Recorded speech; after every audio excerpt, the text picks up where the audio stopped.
Getting a first pick in the draft is greeted by a lot of fanfare within the franchise and its fan base. But that's only half the job. The other half is not messing up and choosing a bust, such as Kwame Brown or Anthony Bennett. In this video, we'll talk about the franchises who made the right choice and who didn't mess up their top selection. Here are the best number 1 picks in NBA history.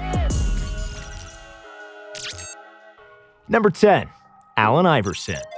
In the battle of two great players who never won a title, we selected Allen Iverson as the last member of this list before Patrick Ewing. AI was not necessarily a better player than Ewing, nor does he have a better resume on the court, but his impact on the court was much bigger, and he is, to this day, one of the most popular players who ever played. Allen the Answer Iverson was selected first in the stacked 1996 draft, which included Kobe Bryant, Steve Nash, Ray Allen, Antoine Walker, and Stephon Marbury. The Answer was only 6 feet tall, which was by no means destined to dominate the league, but no one counted on his insane speed, killer mentality, explosive first step, and tons of charisma. Nobody could stay in front of Iverson off the dribble, and in his prime, he was arguably the most exciting player in the NBA.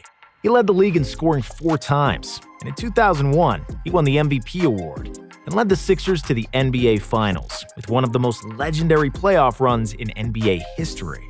AI never won the title, but he was the people's champ, and his influence on the league is still felt today. Number 9. Elgin Baylor.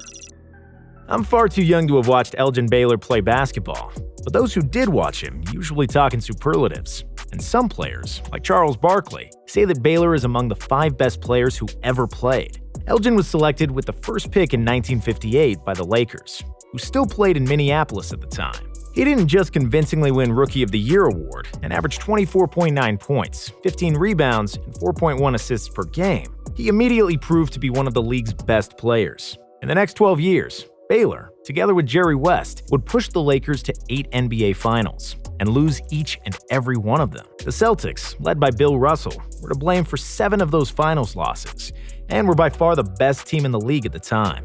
Strong and athletic, standing at 6'5" and 225 pounds, Baylor was the most spectacular player who played in the NBA in the 60s outside of Wilt Chamberlain. Elgin averaged 27.4 points and 13.5 rebounds during his 14-year career with the Lakers, and his 61 points in a playoff game is the second best scoring performance ever, behind Jordan's 63 in the Garden against the Celtics. Number 8. Oscar Robertson. Oscar Robertson was selected with the territorial pick in the 1960 NBA Draft, in front of Jerry West and 3 other Hall of Fame players. The Big O was a complete player, and he could do anything on the court. He could score and assist with ease, and although he was a point guard, at 6'5", he was tall and athletic enough to dominate the boards. Oscar ended his NBA career with an average of 25.7 points, 7.5 rebounds, and 9.5 assists. To be fair, we have to say that those numbers are inflated due to the insane number of possessions in the 60s. Still, nobody can take away 181 triple-doubles he had in his career, which still leads the NBA. And his triple-double season, which was believed to be the record that will never be broken until Russell Westbrook did it in 2016. Oscar could have played any position and was selected to the first All-NBA team throughout the 60s. But he couldn't get over the hump and win in the playoffs until he was traded to Milwaukee. There, he was the perfect Robin to Kareem's Batman, and they won the title in their first season together. Number 7. David Robinson. Robinson was the first pick in the 1987 NBA Draft, and we can safely say he was the best player in the draft that included Scottie Pippen, Reggie Miller, and Mark Jackson. Prime David Robinson was an agile 7-footer with the body of a Greek god, and he had no weaknesses in his game. Before he was slowed down by injuries in his first 6 NBA seasons, he won awards for Rookie of the Year, MVP, and Defensive Player of the Year, together with rebounding and scoring titles, 6 All-Star and All-NBA selections. Some people unjustly don't mention him among the best centers ever because he never won without Tim Duncan, and because he lost some playoff series in a memorable fashion, namely against Barkley in '93 and Olajuwon in '95.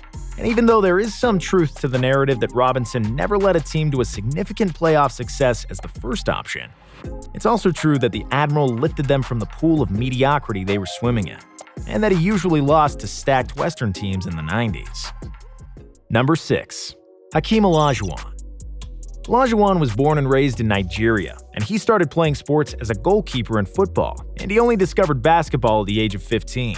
4 years later, he moved to America and the University of Houston, where he would play alongside Clyde Drexler and be tutored by Moses Malone. Olajuwon was then selected first overall by the Rockets in the draft that had Michael Jordan, Charles Barkley, and John Stockton, who were all first-ballot Hall of Famers and some of the greatest players who ever played.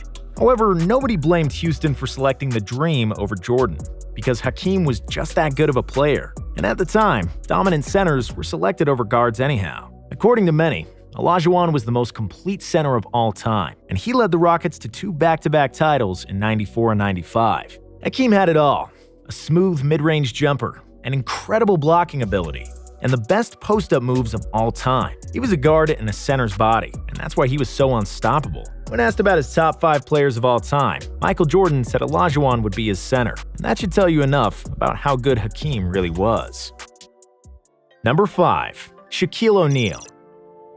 Shaq was another player where there was little to no doubt that he would be the first overall pick in the NBA draft. In 1992, Shaq was selected first before Alonzo Mourning and Christian Laettner, who both had more successful college careers, but it was clear they weren't as talented as Shaq. O'Neal quickly proved he belonged in the league and became an all-star as a rookie. In his 3rd season, he was the NBA scoring champion and led the Magic to the 1995 NBA Finals. During his time with the Lakers, he became the most dominant player in the league, and at his peak, he was the most dominant human who ever ran on NBA hardwood. From 2000 to 2002, Shaq was a monster, and double or triple teams couldn't contain him at times. If he trained more and ate less, he could have preserved his body in his later years, but Shaq wanted to do it his way and have fun, and I don't blame him. There's only a handful of players who had better careers than him, and nobody had more fun than Shaq, though it's hard to say anything bad about the guy. Number 4. Tim Duncan. Tim Duncan was the first overall pick in the 1997 NBA Draft. He was the only player the Spurs ever tanked for. Agents begged him to come to the NBA even sooner, but to no avail. Timmy made a promise to his late mother that he would graduate from college. There was nothing anybody could say to change his mind, even though it was apparent he was the best college player even after his freshman year, and he could have been the first pick a few years before. Once he got to the league, it was obvious that the Spurs made the right move, and that the kid from the Caribbean is an all-time talent. He was the Finals MVP in only his 2nd year, after which Greg Popovich told to Jeff Van Gundy, the coach of the Knicks who the Spurs defeated in the Finals, "Hey, don't feel bad. I've had Tim Duncan, and you didn't."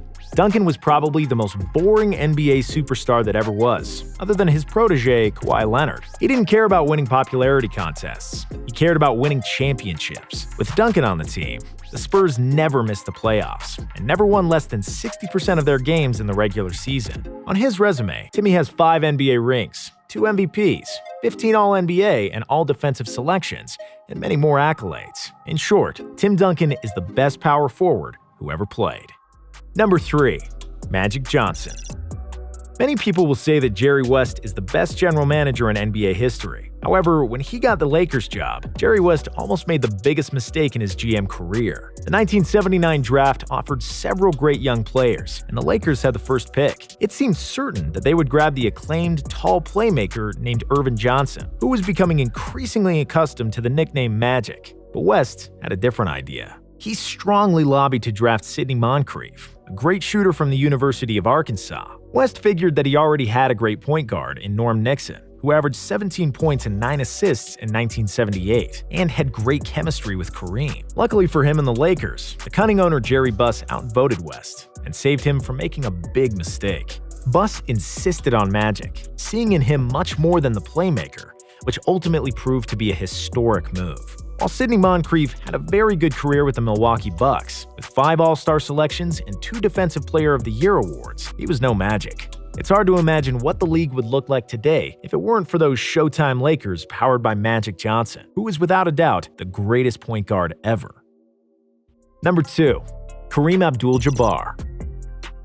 Lou Alcindor was born in New York in 1947, and even though he gravitated towards books and music, basketball became a logical choice when he began to grow like mushrooms after the rain. At the age of 14, he had already reached 6'8". In high school, he led his team to 3 state championships, becoming a well-known athlete across America as a teenager.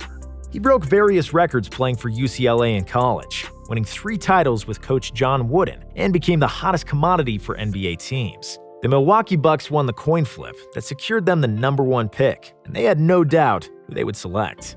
Alcindor replicated his dominance from high school and college to the NBA. He won the Rookie of the Year and averaged 28.8 points and 14.5 rebounds, and the Bucks improved their record by 29 wins from the previous season.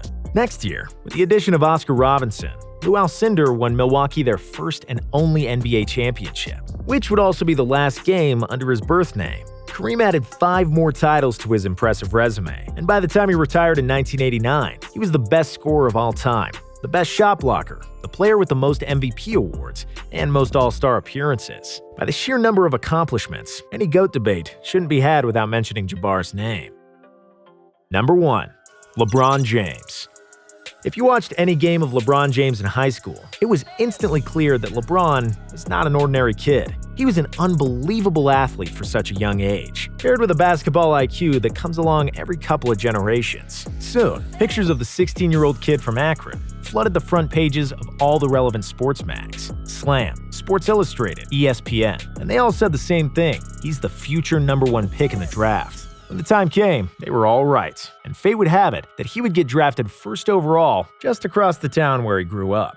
Cleveland finally had sports hope, and LeBron James was the chosen one. LeBron quickly showed that they didn't make a mistake with a high school kid, even exceeding the hype. He dragged one of the worst teams to the finals in 2007 and displayed heroic performances in 2008 and 2009, only to come up short. LeBron's decision in 2010 was logical, and in retrospective, it was the correct one. In Miami, he became a better post player and a better shooter, and learned what it takes to win it all. In 2014, he returned home with a championship pedigree and delivered on his promise. Cleveland finally had a champion in a major sport after a 52-year drought, all thanks to LeBron. King James's legacy is already untouchable as one of the best players to ever play, but he's still going strong at the age of 35 and still trying to catch that ghost from Chicago.